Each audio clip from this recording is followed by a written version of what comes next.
प्रश्नावली 3.4 पहला क्वेश्चन है, बताइए कथन सत्य है या असत्य है। तो सबसे पहले इसने पूछा है कि सभी आयत वर्ग होते हैं। तो सभी आयत वर्ग होते हैं या नहीं होते हैं। देखो पहले हमें यह समझना होगा कि आयत क्या और वर्ग क्या। देखो आयत किसे कहते हैं, ऐसी आकृति जिसमें आमने सामने की भुजाएं माप में समान हो तथा प्रत्येक कोण 90 डिग्री का हो।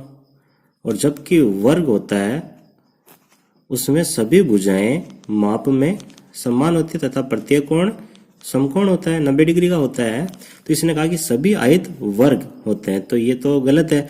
यदि यहाँ ऐसा लिखा हुआ होता कि सभी वर्ग आयत होते हैं तो ठीक था, लेकिन इसने ये ऐसा पूछा कि ये आयत है वो वर्ग है, तो ये तो असत्य है।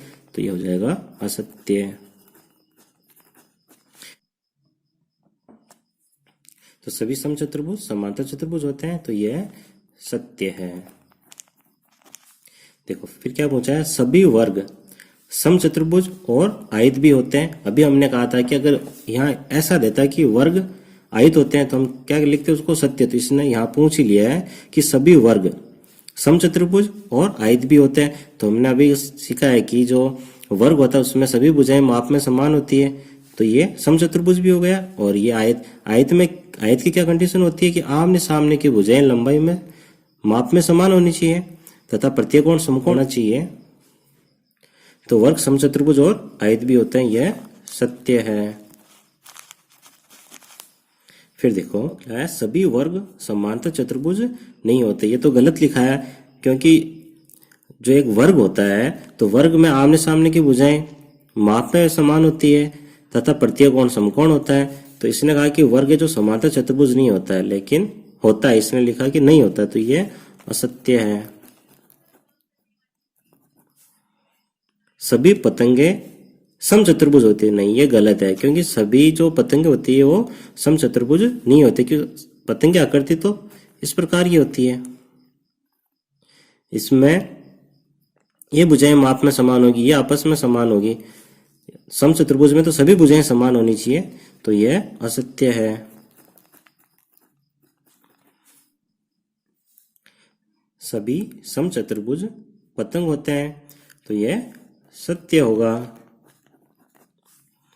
फिर पूछा है सभी समांतर चतुर्भुज समलंब होते हैं, तो यह भी सत्य है। कि देखो समलंब की आकृति इस प्रकार की होती है, तो समलंब में क्या कंडीशन है कि उनमें कोई भी एक जोड़ा समांतर हो। जबकि इसने पूछा है कि समांतर चतुर्भुज समलंब होते हैं, तो समांतर चतुर्भुज में तो सभी जो दोनों सम्मुख भुजाएं वो क्या होती है, समांतर होती है। जबकि समलंब के लिए तो क्या कंडीशन है, उनमें बस कि दो अगर सम्मुख भुजाएं समांतर हो तो वो समलंब होगा। जबकि समांतर चतुर्भुज में तो चारों भुजाएं आपस में, ये सम्मुख भुजाएं समान होती है, समांतर होती है, तो ये एक समलंब है, ये सत्य है। सभी वर्ग समलंब होते हैं, तो ये भी सत्य हो जाएगा, क्योंकि वर्ग की तो सभी भुजाएं क्या होती है, समांतर ही होती है। जबकि समलंब में तो हमें बस एक भुजा समांतर चाहिए, तो ये सत्य है। अगला क्वेश्चन,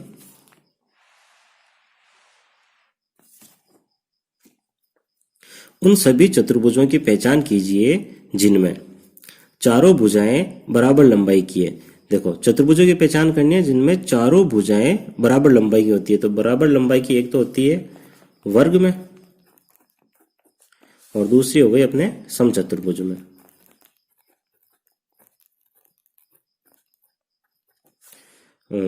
अगला देखिए क्या लिखा है, चार समकोण। तो चार समकोण किसमें होते हैं, वर्ग में और आयत में। फिर देखो अगला क्वेश्चन, बताइए कैसे एक वर्ग। देखो इसमें कुछ कंडीशनें बता रखी है और हमसे पूछा है कि ये है कैसे।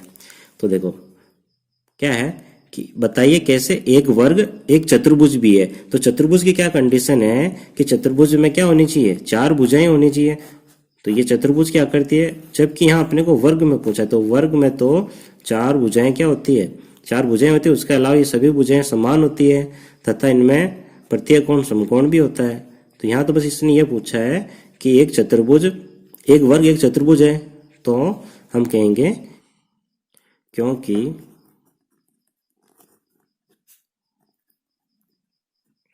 वर्ग, क्योंकि वर्ग में 4 भुजाएं होती है, वर्ग में 4 भुजाएं होती है, इसलिए वर्ग एक चतुर्भुज भी है। देखो अगला क्या पूछा है कि एक समांतर चतुर्भुज भी है, वर्ग एक समांतर चतुर्भुज है। ऐसा क्यों है? क्योंकि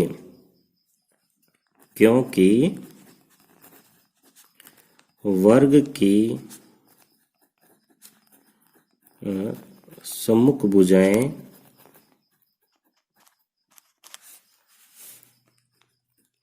समांतर होती है। वैसे समांतर चतुर्भुज की क्या कंडीशन है? समांतर चतुर्भुज में क्या होता है कि जो उनकी सम्मुख भुजाएं वो आपस में समांतर होनी चाहिए तथा माप में भी समान होनी चाहिए, जबकि वर्ग में तो सम्मुख भुजाएं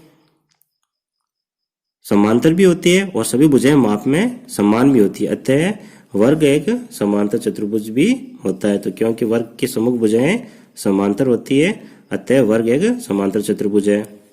फिर देखो अगला क्या पूछा इसने कि वर्ग एक चतुर्भुज भी है, वर्ग एक समचतुर्भुज भी है। तो हम लिख देंगे क्योंकि वर्ग की सभी भुजाएं माप में समान होती है,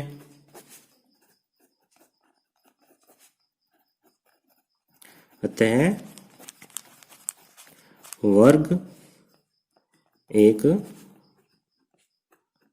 समचतुर्भुज भी होता है। अब देखो लास्ट इसने पूछा है कि वर्ग एक आयत भी है। तो आयत की क्या कंडीशन होती है? आयत में सम्मुख भुजाएं माप में समान होनी चाहिए तथा प्रत्येक कोण समकोण होना चाहिए। तो इसका कारण लिख देंगे क्योंकि वर्ग में सम्मुख भुजाएं माप में समान होती है तथा प्रत्येक कोण समकोण होता है। बस ये इसकी कंडीशन है, अतः ये एक आयत भी होगा। 5वां क्वेश्चन, बताइए एक आयत उत्तल चतुर्भुज कैसे है?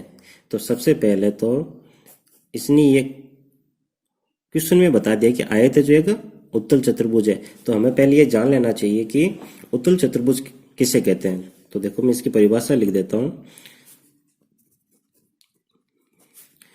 ऐसा बहुभुज जिसका प्रत्येक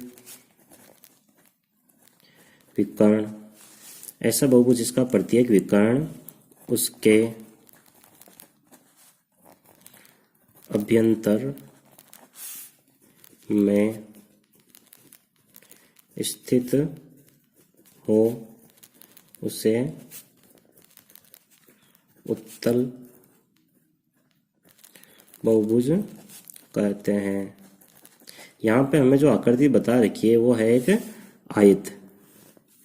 तो अगर हम इस आयत में यदि विकर्ण खींचेंगे तो इनके विकर्ण कहाँ बनेंगे? इस आयत के अंदर ही बनेंगे। तो हम कह सकते हैं कि आयत एक उत्तल चतुर्भुज है और उसका कारण यही है, ऐसा बहुभुज जिसका प्रत्येक विकर्ण उसके अभ्यंतर में स्थित हो उसे उत्तल बहुभुज कहते हैं। अतः आयत में प्रत्येक विकर्ण उसके अभ्यंतर में स्थित है, अतः आयत एक उत्तल चतुर्भुज है। देखो मैं लिख भी देता हूं, आयत में प्रत्येक विकर्ण उसके अभ्यंतर में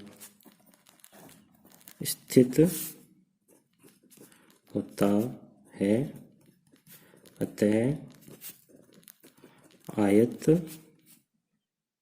उत्तल चतुर्भुज है। बस ये इसका कारण है। अगला क्वेश्चन, क्वेश्चन नंबर 6। ABC एक समकोण त्रिभुज है और O समकोण की सम्मुख भुजा का मध्य बिंदु है। बताइए कैसे O बिंदु A, B तथा C से समान दूरी पर स्थित है। देखो यह आकृति है जिसमें इसमें बताया गया है कि ABC में AC का मध्य बिंदु O है और ये हमसे ये पूछ रहा है कि O से A, C और B समान दूरी पर स्थित है, बताइए। तो देखो आकृति को देखकर हमें पता चल रहा है कि इसमें AD के समांतर भुजा BC है तथा AB समांतर CD है। तो ये एक समांतर चतुर्भुज है और समांतर चतुर्भुज की क्या कंडीशन होती है कि समांतर चतुर्भुज में जो विकर्ण होते हैं वो आपस में समद्विभाजित होते हैं। समांतर यहाँ लिख देते हैं, अतः ABCD एक समांतर चतुर्भुज है। समांतर चतुर्भुज में विकर्ण एक दूसरे को समद्विभाजित करते हैं। समद्विभाजित का मतलब समान दो भागों में विभाजित करते हैं। अतः देखो ये एक विकर्ण ये दूसरा विकर्ण ये, तो यहाँ पे ये तो क्या कर रहे हैं, इनको समान भागों में समद्विभाजित कर रहे हैं। तो इसका मतलब AO बराबर है OC के।